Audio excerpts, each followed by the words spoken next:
to involve students in the different job opportunities that are involved with apprenticeship, engineering projects, and just give them that acknowledge as they are looking to join the job force.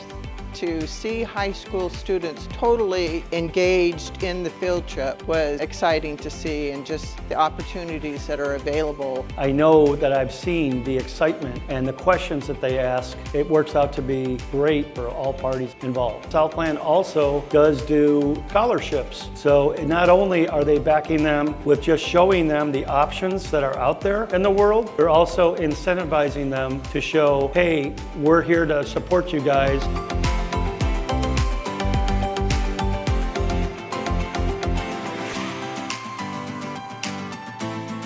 Have the ability to offer an alternative career path for students who aren't necessarily interested in going the college route. So I think it's good to give students options. I think it's good to invest in local communities. Well, I think it's important for students to have at least the insight into careers in engineering and the skilled trades and BIM and energy efficiency.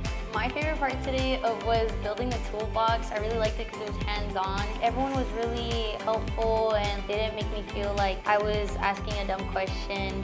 And it was just very fun to do it. I never expected to do it today. I like the toolbox one too, but then I also like doing the pipes where we're able to use the torch and then the metal and have it go around the copper. I think that was like really cool and hands-on. And then a lot of the people that were like teaching us, like showing us stuff, like they were really interacting and really friendly. I felt involved, like I already knew the guy, so it's like I wasn't nervous.